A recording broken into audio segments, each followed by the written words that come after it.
So tonight's topic, as you are all aware, is No Longer the Same: Ministry to Same-Sex Families. And our speaker is Reverend Paul Clark, and he's been the minister of Red Cliff Uniting Church for almost a decade. It's a church engaged with the community and growing. You might have heard him on the radio as the At the Top guy, or recognize him as the author of the Car Park Parable series of best-selling children's books. A theologian practitioner, Paul's passion is to find new ways to proclaim the old story. And I was introduced through Pam Reed, our registrar, to Paul Clark, who heard him speak at another event. And I only officially met him by Zoom last night, and we ended up talking for about 45 minutes, and just seems like a real great guy. And I just want to, again, Paul, thank you for taking the time this evening in this unusual format, our first time doing it this way, to come to us via Zoom and to just share what's on your heart, what God has placed on your heart, and just from your experience. And so with that said, I'm going to hand it over to you, Paul. Thank you. Excellent. Thank you. Thanks everyone for being here and for having me. And I will say it is a weird space, and I'm sure you'll all appreciate that. So our church has gone online, like I'm sure you all have. I think it's been, I know, 2.5 months.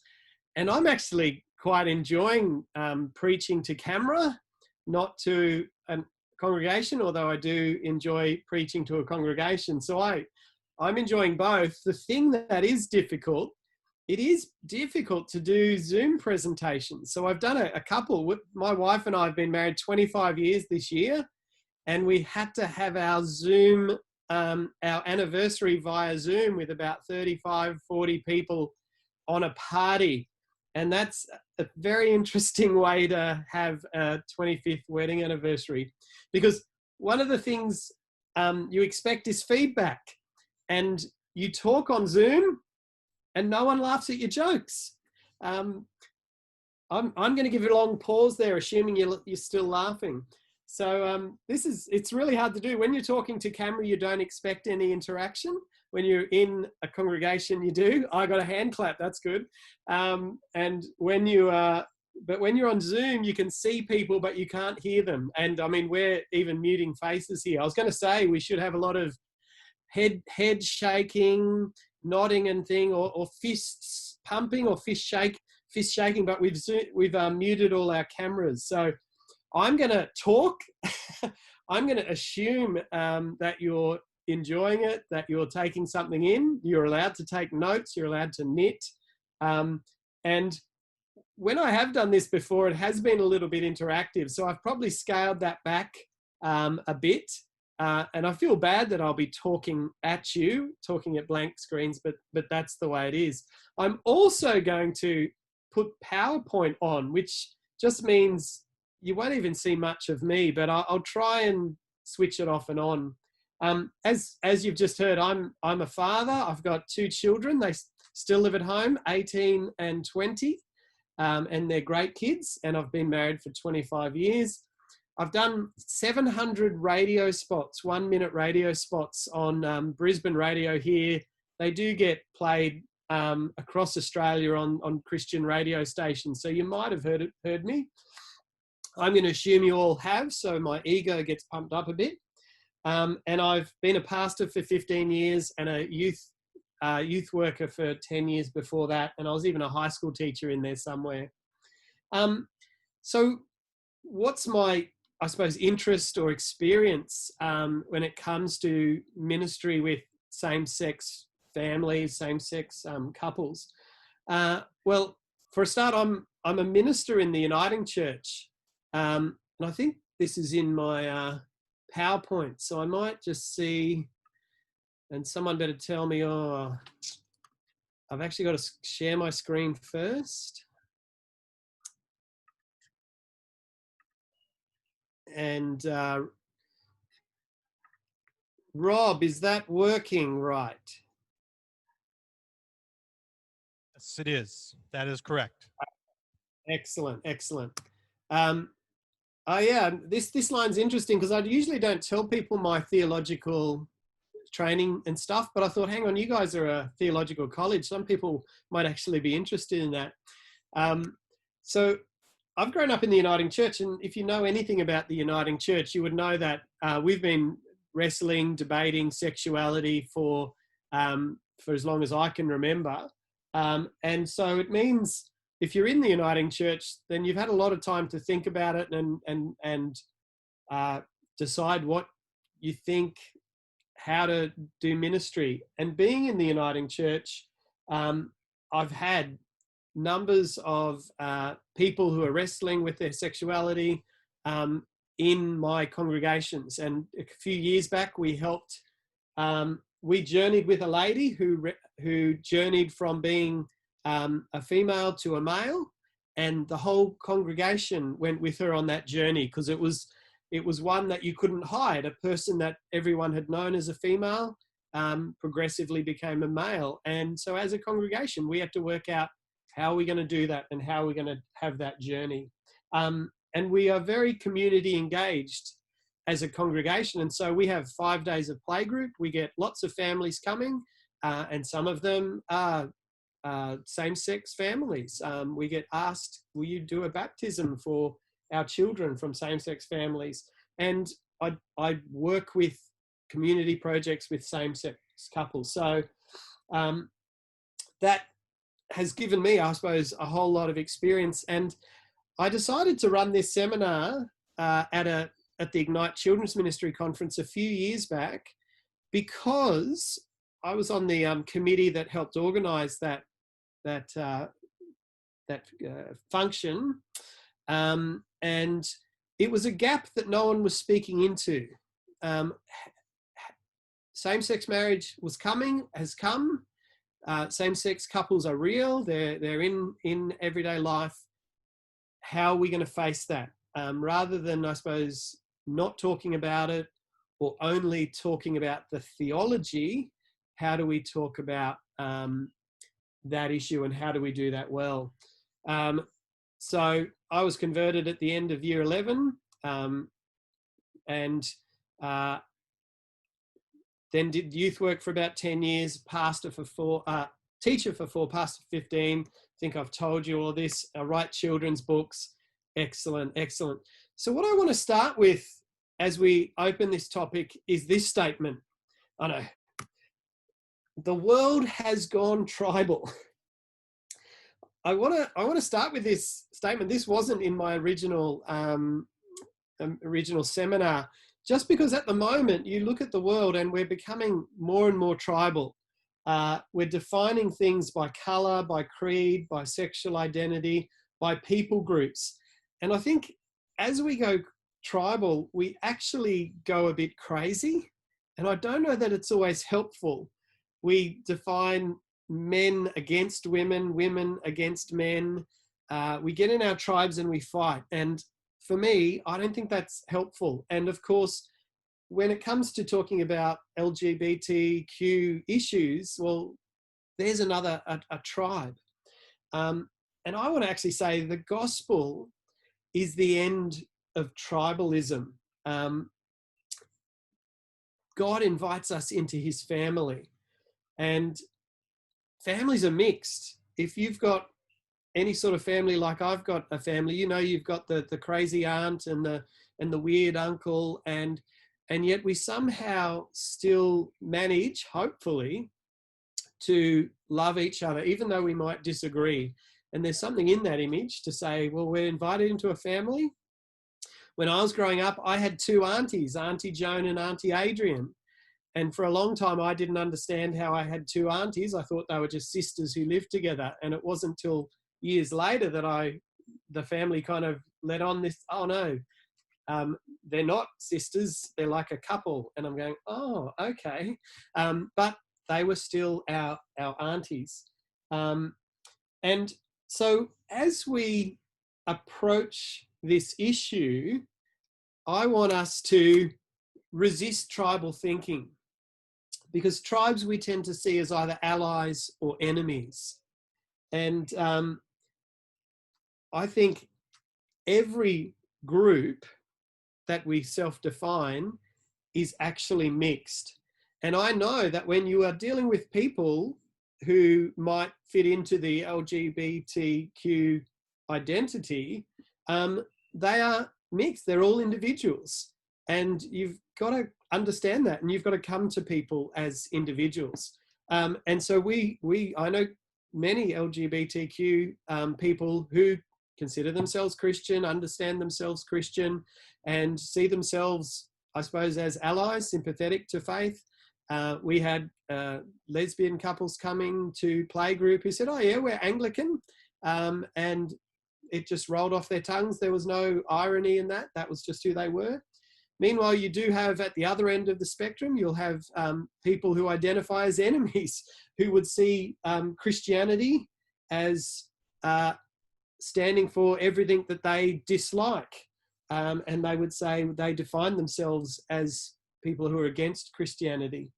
And it's worth thinking that sometimes it's because Christianity has hurt them that they hate Christianity. It's because Christianity has not been good to them, has not been kind to them, has not loved them, but rather labelled them and seen them as an enemy, that they've taken on that role. If I'm going to be your enemy, then I will. I think there's an irony there, because we actually know that people who struggle with their sexuality see that as an existential. I'm forgetting to move my PowerPoint along. People struggling with their sexuality see that as an existential or a spiritual crisis. And that makes a whole lot of sense, because sexuality goes to the core of our being.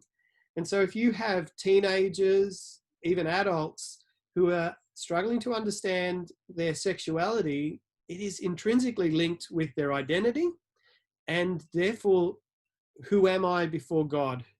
Who created me? And when you understand that, you think, wow, where should these people be able to go to have conversations? Where should they be able to go to work out these questions of identity? And I would hope that the church should be a safe place for teenagers, for anyone to have conversations about their sexuality, and that we would meet them with a pastoral heart, wanting to listen and understand and journey with them. But unfortunately, so often the church offers flippant or bland statements, blanket statements that sort of shut the door down on people. And in this irony, we've created our own enemies. We've actually shut the door on people, and we then wonder why they don't like the church. So what I'm talking about tonight is really, how do we love someone when they might see us as their enemy? They might come to us and think, well, who are you, Christians? Are you suspect? And I'm really not here to change anyone's theological mind, and I'm kind of avoiding the theological question, but to rather say, how do we do ministry in this context? How do we approach it? How do we lead regardless of our theological leanings? So, that's where I was going to pause and ask you to reflect. I hope I'm not giving you too much information. It's hard without the feedback, but I'll keep going. So in some ways in our society or in the church, there's an elephant in the room, because same gender marriage is a reality. It's been made law, whether we like that or not. Maybe we're celebrating that, maybe we're not. It is real. It is part of our society. And in fact, it was already there before it was legal. There were same-sex couples out in the real world.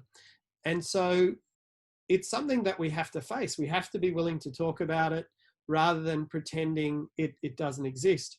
And so in our ministries, in our religious instruction classes, at our camps, in our kids clubs, our Sunday school, our play groups, our worship, in all these areas where we do ministry, we're going to end up with families who identify as same gender.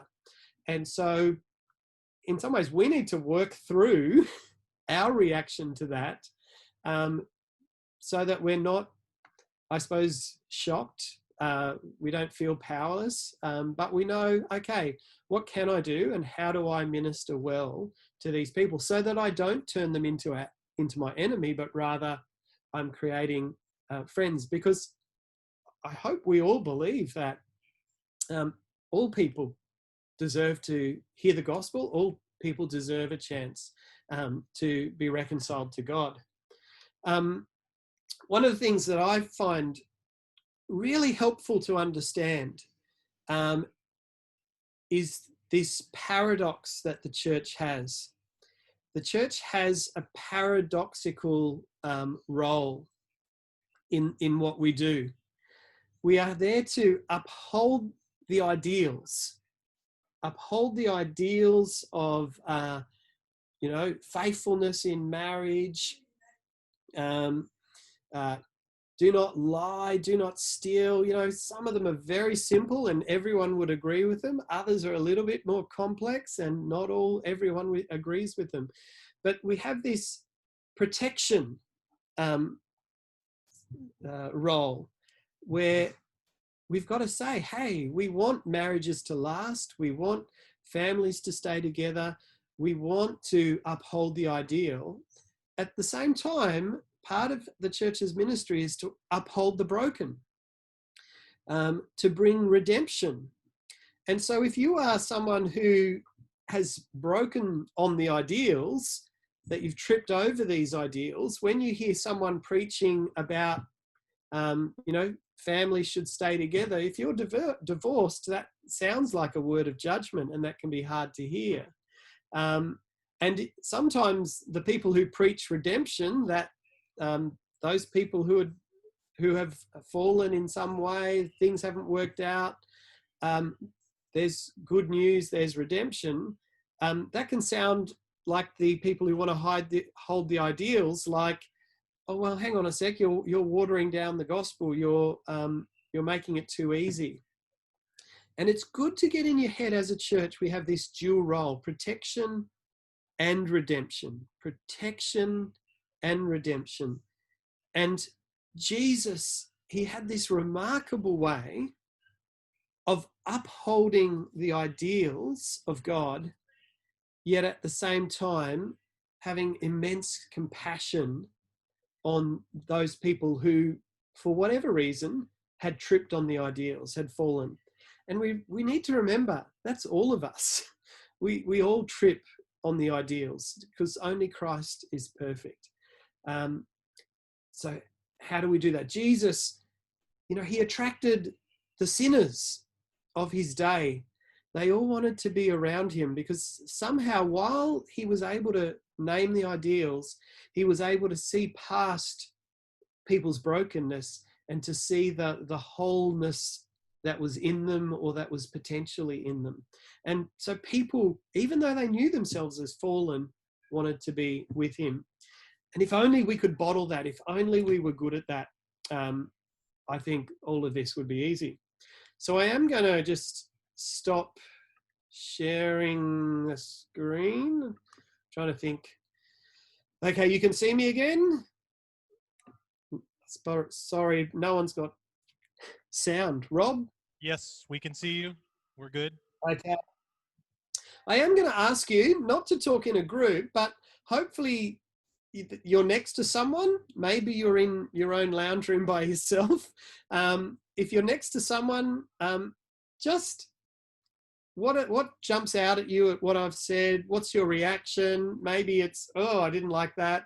Maybe it's oh, I've never thought of it like that. But I'm going to give you just 2 minutes to turn to the person next to you and just talk through, the tribalism, this protection and redemption, where we're going so far. So 2 minutes, and then I'll start again. Okay.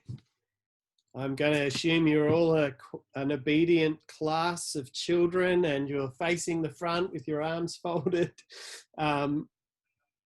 So yeah, well, that's great if that stimulated some questions and hopefully some thoughts and some reactions. So I'm going to look at a story that you will all know very well. It's one of Jesus' encounters with a person, because where I just finished off was Jesus had this remarkable way of upholding the standards, yet upholding those who tripped on the standards. And just to use this as a bit of a way to think through this kind of ministry. And I will do, this is an ironic plug. So we're going to look at the story of Zacchaeus. And you'll all go, oh yeah, I know that really well. So we talked about the books I've written, car park parables. And so car park parables are stories of cars in the parables of Jesus. And there is a backstory to how the heck that happened. But this is the Zacchaeus version, the strange car. And it's about an electric car that finds its way into a petrol car park at a church, and just how the people in the church react to this electric car. And it's because I've written this story, it's been a story that I've really thought about and that's really challenged me. And so I'll go back to screen sharing.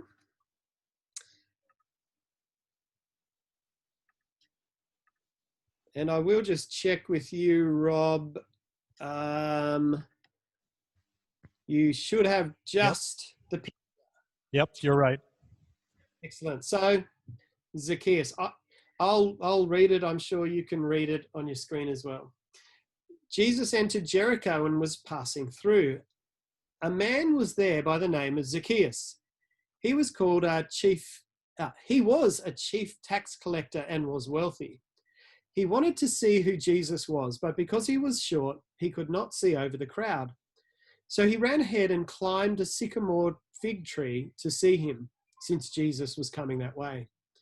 When Jesus reached the spot, he looked up and said to him, Zacchaeus, come down immediately. I must stay at your house today. So he came down at once and welcomed him gladly. All the people saw this and began to mutter, he has gone to be the guest of a sinner. But Zacchaeus stood up and said to the Lord, look, Lord, here and now I give half my possessions to the poor. And if I've cheated anyone out of anything, I will pay back 4 times the amount. Jesus said to him, today salvation has come to this house, because this man too is a son of Abraham. For the Son of Man came to seek and save the lost. Now, I am going to invite you, and I probably will ask for some feedback this time, on your reflections on that story. So just think about it a bit.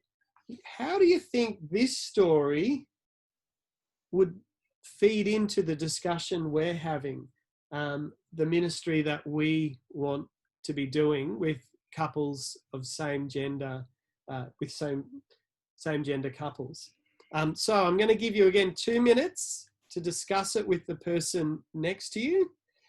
You might just want to write a couple of notes and pick out what are some things that happens in that story, that Jesus does in that story, that might speak to what we're doing right now. 2 minutes, and then I will be looking for some feedback.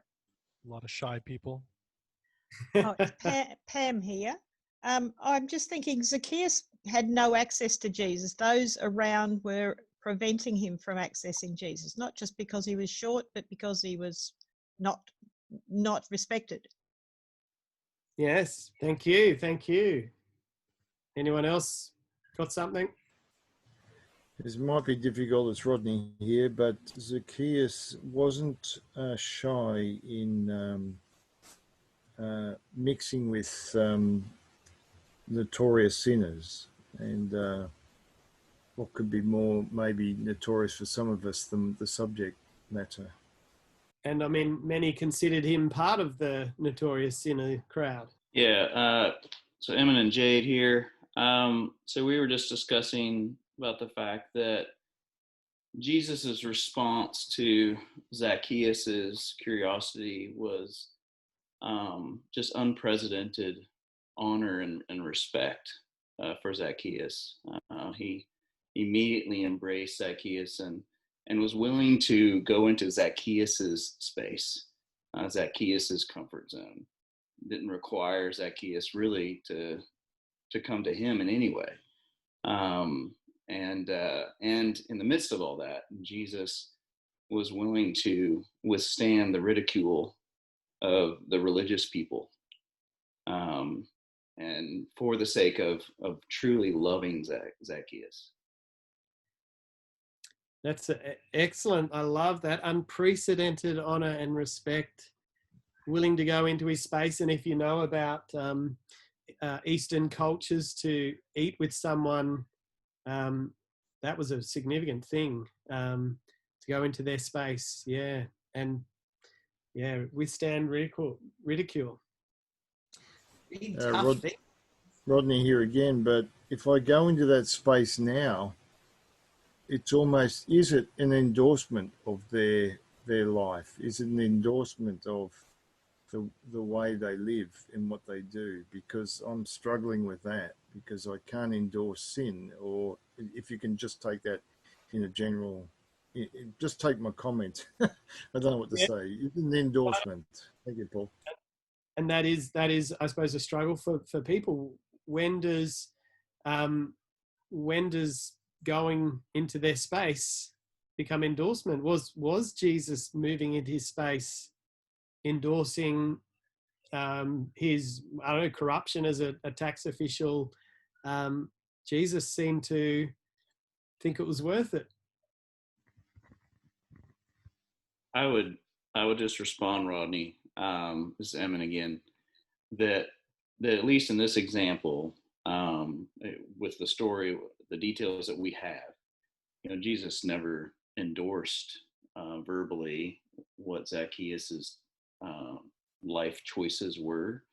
What he was endorsing was Zacchaeus's worth as a person, as a human, as a child of God, as someone who deserved to be given the chance to know God's love and experience transformation in that. And so for me, that's how I see situations like this, is I'm endorsing the value and the beauty in the person as one created by God, and trusting that the Holy Spirit then will work in the midst of that. And for me, that's part of that whole paradox. How do we uphold ideals yet uphold people? And when they clash, what do we do? And what I'm going to look at next is something to probably help us to unpack that a bit, because it's the dilemma of Christianity, and it doesn't matter what the issue is. How do we be like Jesus, where he had this profound ability to honor the person, and yet the response, like what's Zacchaeus' response? It wasn't, cool, Jesus endorses my ripping people off, but he makes amends. Anything else anyone's noticed? Are we going to people in the crowd yet, or still online for this bit? Yeah. Hey, Paul, this is Linda. I think one thing that I see here is that stereotyping people into named groups based on one particular thing. So there's mention of sinners. And so he was part of this group called sinners. And it seems like he fit into that group because he was a tax collector. And I think, we kind of are going to do the same thing. I guess the opposite of sinner is non-sinners. And so, as we put people in a group based on one characteristic that we're talking about tonight, and we're going to put them in a group sinners, and we don't have that characteristic, and so we are the non-sinners. And so it separates people based on one characteristic. Yep, excellent point. That's why I said that stuff about tribalism. And I even thought this is actually a dangerous topic to talk about, because just by saying ministry to same-sex couples, we are defining a category that I think, if I was in that category, would I want to be defined? And so I'm not trying to do it that way. Hopefully it's a bit about pulling apart that categorization. And I haven't got this in my talk, and we might do it in a Q&A, but I've got a really helpful document, image that I can draw on the Zoom whiteboard about, how do we stop that tribalization and categorization of us and them, good and bad, sinners, non-sinners, because it's really easy to do, really easy to fall into, and hard to undo. So thanks, Linda. There's a couple of things that haven't been brought up. I mean, they have, but I'll perhaps say them explicitly, was the welcome, or this unprecedented honor and respect, came before the repentance. Jesus welcomed, loved, before the repentance. And usually in the church, we do that the other way around. We want the repentance, then we might honor and respect. But Jesus, the grace comes first, and that's challenging. The other thing that's really always made my head spin, and that comes out in this book, is that Zacchaeus doesn't quit being the chief tax collector. That's not what he repents of. He repents of bad dealings, crooked dealings, shonky dealings. It's, if I've ripped someone off, I'll pay him back, I'll make amends. He doesn't quit being a tax collector. What does that mean? Because my understanding is people's scorn for him was because he was a traitor, working with the Romans who were occupiers. He was a betrayer of them. And yet Jesus, it's not because he repents and quits his job, where, I mean, maybe it's not said, but from what we have in the story, we have to assume he remains a chief tax collector. And that's really challenging. This electric car doesn't become a petrol car. So what does that mean? And so what you actually have happening in this story is a double redemption. You actually have Zacchaeus being redeemed, but Jesus is also changing the perception of the crowd of who the sinners are and who the saved are, who the good and who the bad are, and what it means to be redeemed. And that's hard, because he is in some ways challenging the fact that they gave him no access, that they hated him. And he's saying, really? Is that the way we should treat a tax collector? And you also see that in the way that Jesus heals people with disabilities, because it's not just that he heals people with disabilities, he challenged their judgment of the fact that they had a disability and that was a sinful thing. Because when Christianity is at its best, we don't look down on people with disabilities. In fact, we work hard, one, to bring wholeness to them, but two, when we can't bring wholeness through miracle or physical or medical means, we try to bring wholeness to them through the acceptance in the community, by putting ramps into our building, by reducing the barriers. So there's actually a double redemption. There's a redemption of the person, but there's a redemption of the community. And that's really, really challenging. And I'll keep talking because I can't get any feedback.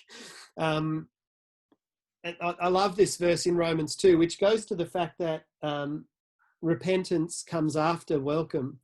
Romans 2 verse 4, or do you show contempt for the riches of God's kindness, forbearance and patience, not realizing that God's kindness is intended to lead you to repentance? It's one of those verses, and I think there's a few others that say something similar. God's kindness leads us to repentance. We often have the idea that God's judgment, God's anger will lead us to repentance. And there's probably verses in the Bible that say that as well. But I love this because I don't think we ever realize there's verses like this. Okay, I'm about to show you something that is profound, that made me go, wow, to my ministry and have to rethink how I did things. Excellent. I'm about to show you something. It's quite deep and entangled, and halfway through it, you'll go, what the heck does this have to do with the subject? But just bear with me. And I've actually put these names in the comment section, the chat section, if you want to look it up. So this is some research done by Fisk, Cuddy, and Glick. As I said, I've put those names in the chat section. You couldn't make those names up if you wanted. Fisk, Cuddy, and Glick. They did some research, but I think they actually pulled a whole lot of research from around the world that looked at, I'll make sure how people perceive us, or they've called it 2 primary dimensions of social judgment. And a lot of it is around leadership. So as a leader, how do people perceive you? So social judgment, how do people perceive you? Now, they didn't do the research on 2 dimensions. What they did is they did a whole lot of research on saying, what are the characteristics of leaders that people bring out? And what they discovered was that there were 2 primary dimensions that a group will evaluate a leader on. And those 2 sort of are 80%. Everything else is the other 20%. 80% of how a group will perceive you is based on these 2 dimensions. And they are across cultures and ethnicities and age groups. So some really robust research behind this. And in some ways, it's very simple and very unnerving. So what they said was, one of the dimensions, so I'm hoping you're following me, is warmth. So you can imagine a pastor comes to your church and they would have a warmth scale or a friendliness scale. So up the top is someone who's super friendly. Down the bottom is someone who has, the people skills of a rock. And that's the scale. And that's one of the really important things that your congregation will evaluate you on. It could be your work situation, doesn't have to be a congregation. I'm just using that because it's something familiar to most of us. The other one is competence. So that is how skilled you are at what you do. Whether you're actually a really good preacher, really good administrator, really good speaker, and that's out on the right. The other end is someone who's just incompetent, doesn't know what they're doing, can't preach, etc., etc. So that's the 2 dimensions that we get evaluated on. Now, I'm going to give you words. This might be something you're taking notes down. I can't tell. If someone is really warm, really friendly, but lacks competence, people will respond to them with sympathy. Because they're warm and likable, the fact that they're not very good, we actually have sympathy. And if you think about, 3 children getting up and singing a song in church or doing a drama in church, usually the level of competence isn't very high, but because it's kids, it's a warm fuzzy. And so how does the congregation respond? We respond with sympathy. Now, of course, some kids can be really competent, but I'm assuming 3 kids get up to do a drama, you can't really understand what they're saying. Their acting's bad, but we all cheer and encourage them because, these kids are having a go. We have sympathy for them. If someone has no warmth and no competence, so they're unfriendly, and they're no good at what they do, we actually react to them with contempt. We think, man, this person, and homeless beggars fall into this category, not because that's who they are, but that's how we perceive them. You walk past a homeless person, they don't have a lot of warmth if they're smelly and ragged, and obviously they're incompetent because they're homeless. And so we actually have to fight off this contempt. We think, why should I give them money? They're just going to misuse it. So you can see, and if you had a minister who wasn't friendly and wasn't very competent, well, you'd probably have contempt for them. At the other end of the scale, if you have someone who's highly competent, highly competent, but has the personality of personal skills of a rock, we envy them. We sort of think, I wish I was like them, but I'm glad I'm not them, if you understand what I mean. So, boy, they're good at what they're doing, but I don't necessarily like them. So we kind of envy them. And right up at the other end of the scale, when someone has just charm, warmth, friendliness, and they're really competent, they're people we look up to and admire and go, wow, look at that guy. Look at that lady. I'd like to be like them. Like I said, just bear with me with how this has to do with what we're talking about. Because the next level is, that's how we're perceived. That's how leaders are perceived. But this is how people react as well. So if you have someone who is pretty competent, but has no people skills, people will actually react to them with active harm. They will try to undermine their ministry. So if you have a minister who's pretty competent, but they're not very friendly, people will actively go out of their way to try and undermine their ministry, and perhaps, we can get rid of this guy and move on to the next. It's really sort of harsh, but you kind of think, if you're highly competent but not very friendly, people will work to undermine your ministry. If you have a minister who's warm, very warm, but has no competence, then people have passive harm. So they won't go out of their way to badmouth them, etc., but they'll kind of sit on their hands and passively look for ways to, we really need a different minister. We need a different person. And like I said, this is true in workplace situations, social situations, tennis clubs, those sorts of things. What's really remarkable is the next one. If you have someone who is really competent, but only mid-warm, so they've got people skills, but they're not the greatest in the world, but they're really highly competent, what you get is passive support. It's kind of like everyone will sit behind them in their wake and let them do it. And that goes for the people who are right up the top as well. They're the admiration people. This person, this lady is such a good operator. They're such a good preacher. We'll sit back and let them do it. So that's what I mean by passive support. People sit back and let you do it. So if you think about your life or your ministry and how people react to you, you can start to going, this is why I can't get volunteers, because I'm trying to do too much. Everyone's sitting back and letting me do it.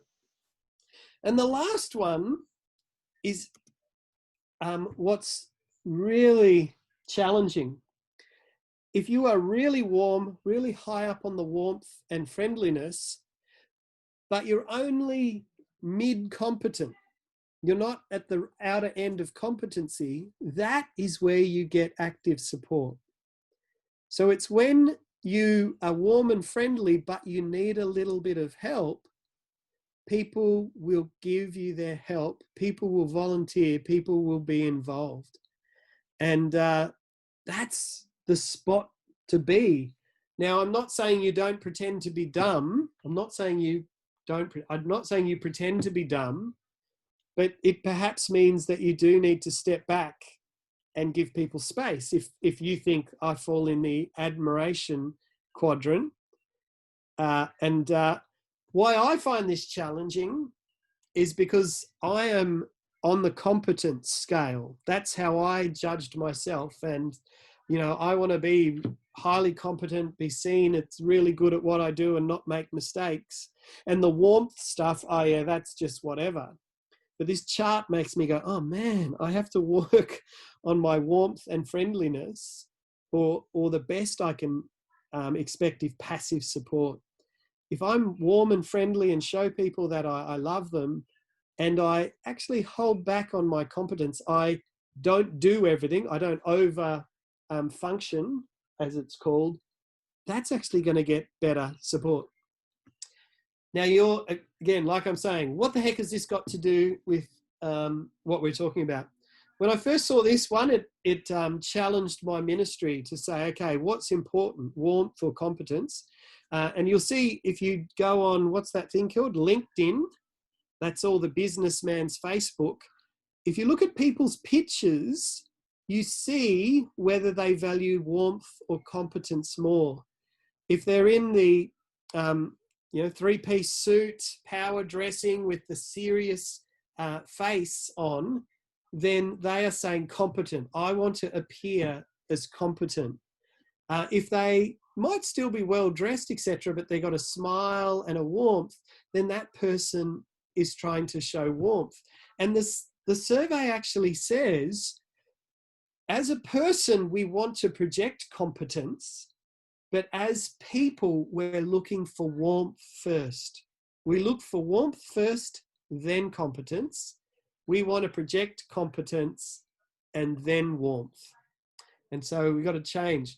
Now, where this really made my head spin was when I first heard it, I went home and I thought about it for about 2 or 3 days, and I realized there are 2 Christian words that you can put in this, that you can transfer for warmth and competence, and it helps you understand the gospel and also how to do ministry. And so I'm going to make it happen. Grace, mercy, truth, and justice. So I'll flick back. We're changing warmth to grace and mercy, and competence to truth and justice. And so as a Christian organization, as the church, we have this paradox of grace and mercy, truth and justice. And you might know John 1:14, the word became flesh and made his dwelling among us. We have seen his glory, the glory of the one and only Son, who came from the Father, full of grace and truth. Jesus had both of these attributes. And if you understand them, they are in conflict. Grace, truth, grace, mercy, justice, they are actually in conflict. And they are the grand paradox of Christianity. In fact, I heard one person say, all religions are an effort to reconcile grace, mercy with truth and justice. And I mean, I personally believe that it is on the cross that we have these cross beams of grace and mercy, truth and justice that collide on the cross.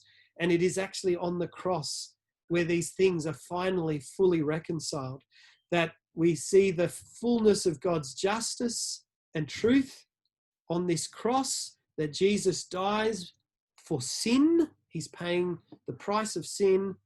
And yet it is where grace and mercy are flowing out in abundance. So Jesus had this not only remarkable ability to hold grace and mercy, truth and justice true together on the cross, but in his ministry, And if you look at the chart, what you realize is when you do ministry, when you face the world, what do you lead with?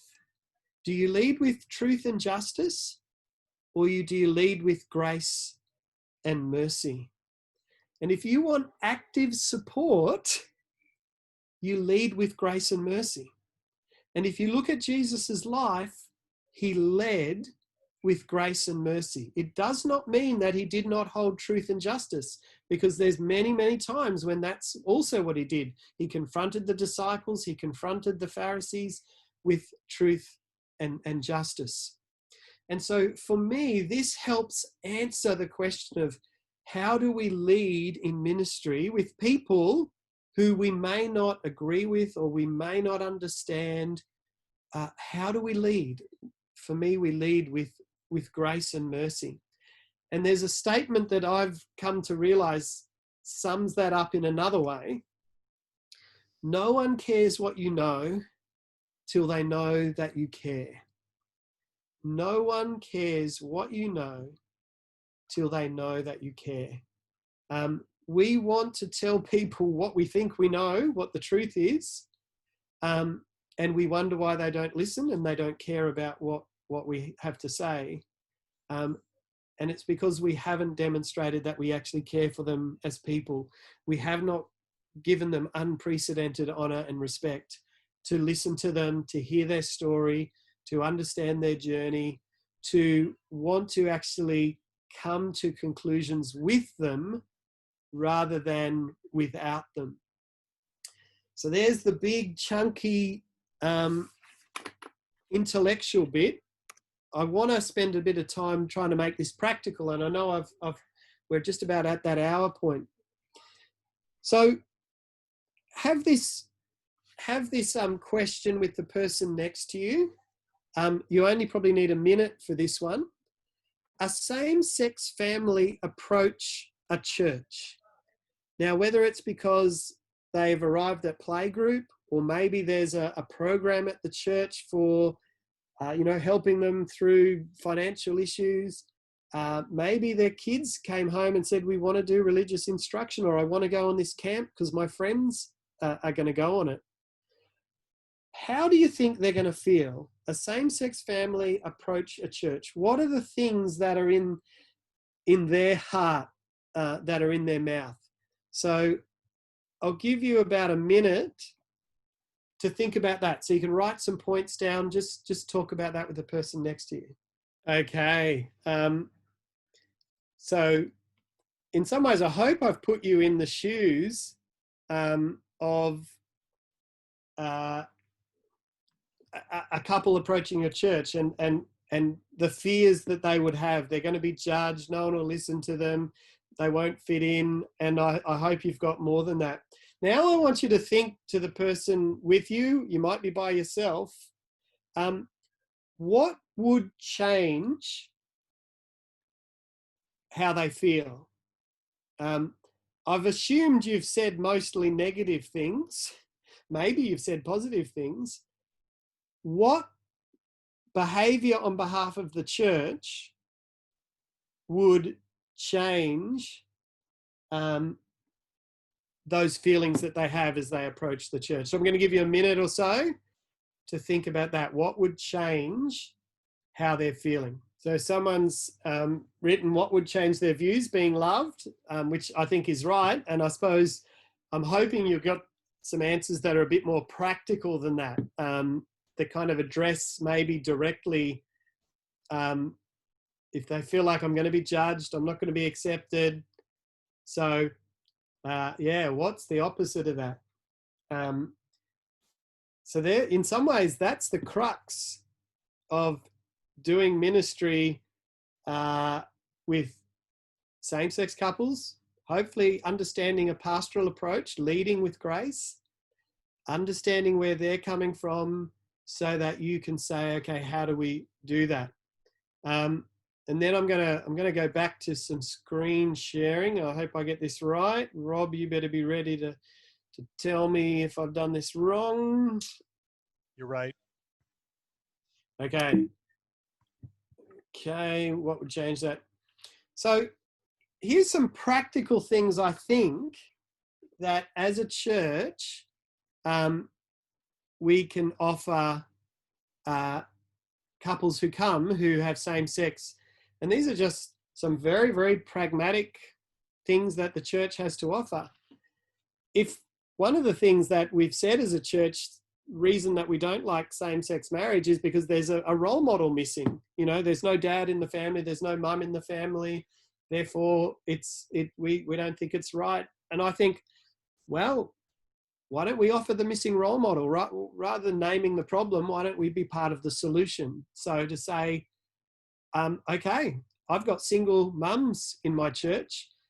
As a church, we try to let some of the males be role models to the children, good male role models to fill the gap where single mums, and they might be single because of divorce, they might be single because someone died. And it's the same if a father comes and he doesn't have a mother. So as a church to say, okay, if we think same-sex marriage is somehow less, let's fill the gap. Let's be part of the solution rather than just naming the problem. As we can say, let's help the people rather than just hurt it, name it. In some ways, it's the same as for any family. We can support them in discipleship of their children, of themselves. That's, I suppose, I hope, what churches are. One way to say that is we're preventative communities. We're communities where we want to prevent things going wrong by putting people on healthy paths of life. So same for any other family. I think a non-judgmental listening ear, if we can be that, because like I said before, people who are struggling with their sexuality, most of the time they would name it as an existential, spiritual struggle. And if they can't go to the church, then that's shame on us that we can't journey with them in that struggle. And in fact, I thought I wrote this down. Maybe I wrote it down somewhere else. I actually think we can offer them, oh yeah, I wrote it down on my PowerPoint, not my notes. One is be a positive community. So we want to actually be a community that speaks into their lives. We have 5 days of playgroup at our church. 95% of the families who come are not from our church. And it looks at first glance like 100 families, all these yummy mummies coming to have coffee and conversation. But we've been doing it for a while, and my wife oversees the ministry, and just scratch under the surface, and almost all of the families have struggles and battles, whether it's financial, relationship, sickness. We've got families where the husband's been in a car accident. He's physically recovered, but he's got post-traumatic stress disease. So he can't work, and the wife carries so much, and how does she journey out of that?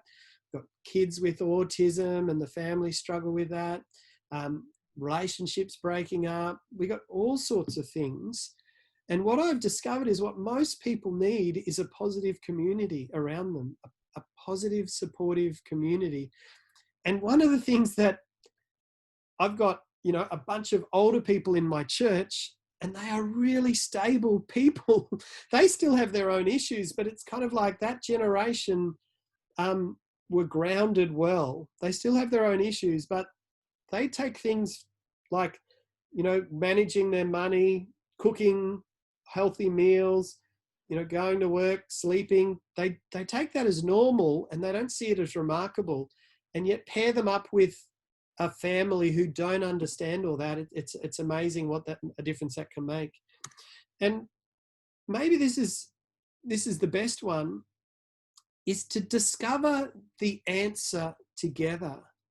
That's what I loved about what our church did with the lady who became a male, was that when she came to me and said, this is my story, I'm 56, I've been battling this all my life, I've tried everything, I've been to theological college to try and understand it, I've had exorcisms, I've done everything. It seems like the next move is to have the physical stuff done. And I mean, she was gracious enough to say, if you want me to go away, because I know that will cause trouble in your church, I'm happy to go. And I thought, wow, here's this person leading with grace to us. And I suppose took the risk of ridicule and said, no, let's do this together. Let's do this together. Let's discover what the answer is together.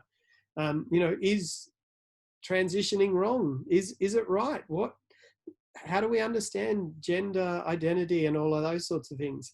And so as a pastor, but as a community, most, not all, most went on this journey together, and were willing at the start to say, we're not sure what the answer is about what's right and wrong on this.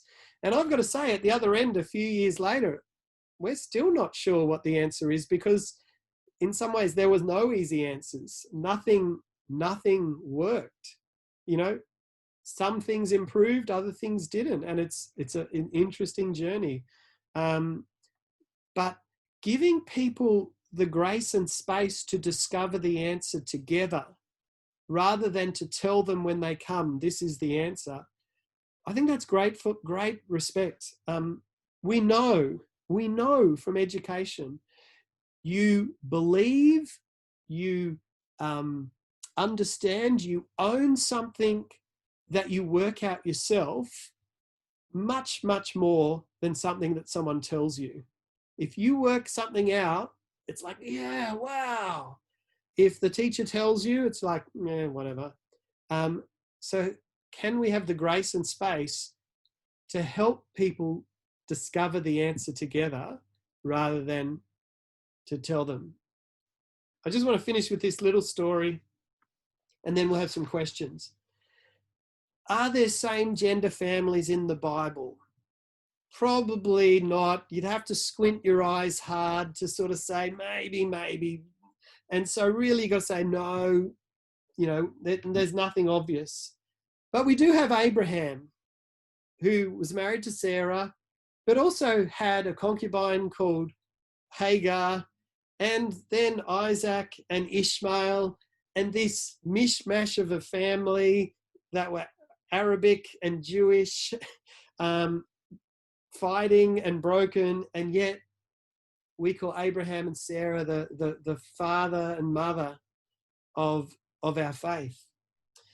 We do have David and his many wives, and Bathsheba, who he had an affair with and killed his husband, and a whole lot of terrible things there. And yet Solomon, their son, is the wisest man in the Bible, and David is a king after God's own heart. And we do have Jacob, who married Rachel and Leah, and also had Zilpah and Bilpah, and these 12 boys who sold their brother as a slave, and yet we call them the 12 tribes of Israel. So we have some pretty mixed up and messed up families in our family. In my old parish up in North Queensland, a town called Home Hill and Ayr, it's just an hour south of Townsville, we ran this kids club. And we ran it at Home Hill State School straight after school, in the school, because we thought that's the best way to get kids. And what we didn't realize when we started it was all the good kids, all the middle-class kids and well-to-do kids, they went to soccer or dance or ballet or horse lessons. And we ended up with all the kids no one wanted. We ended up with all the kids who couldn't afford to do all those things. The parents couldn't afford it or didn't have the gumption to do it. And they couldn't afford to go to after school care. So we got the roughest and toughest kids at this kids club, and 30 kids or so. And I tell you, it was a fun wrestle with these kids. And anyway, we told the story of Jacob as our devotions. We did it over a few weeks. And at the start, I said, because, you know, Jacob came from this mixed family. I said, put up your hand if you have just a mum and dad. I think I went around and said, hand up if you've got 2 dads and a mum, and all these hands went up. Hands up if you've got 2 mums and a dad. Hands up if you've only got 1 dad, 1 mum. And I said at the end, hands up if you've got a mum and a dad only. And in that group of 30 kids, only 2 kids put their hands up. And they were my 2 kids.